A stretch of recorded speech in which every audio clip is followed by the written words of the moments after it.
So El Chapo is currently in prison. Is he worth talking to? I'd say yes. Is there things that to you are interesting about him that are still not understood?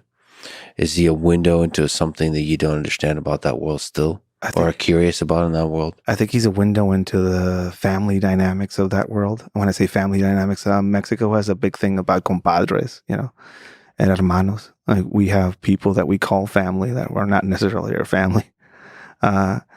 He is somebody that witnessed the construction of what is now the Sinaloa cartel. Like, he was in it way back when. He started off as a farmer and then went into trafficking. He's from a town called Bandiraguata, which is basically, that's the Wakanda of cartels. Basically, that's where a lot of that originates.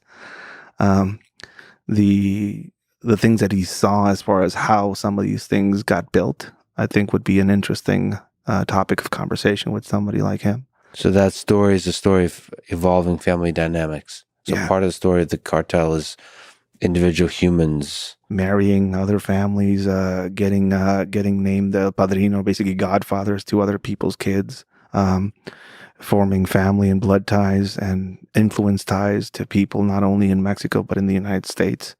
It's seeing how that dynamic and family dynamic is still there.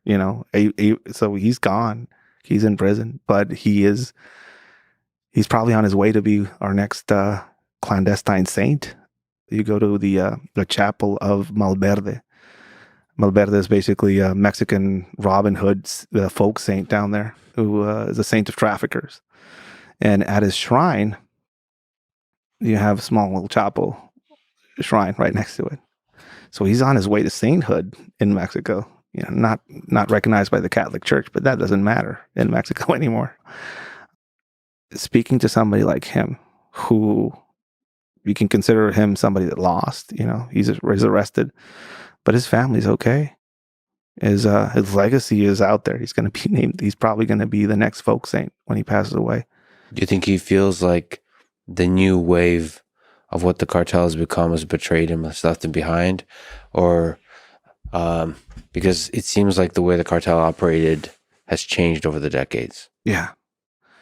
Well, number one, their power and influence is bigger. There are Sinaloa cartel operations in Colombia, straight to the in the source of it, and then there are they have a clear presence in places like Chicago and Los Angeles. They're in the United States. The whole thought process that a lot of Americans have, like, we don't want that trouble over here. We don't want them to get here, or like build a wall and all this. So they're deeply integrated into legitimate businesses. I mean, they've been having kids and families up here for a long time. Some of these people have American passports that work not only directly for them, but have blood ties down there. There's been dragnets and arrests of some of these criminal organizations stateside. New Generation Cartel had 1, 2, 3 years ago where, I think it's Operation Anaconda, I think it was called.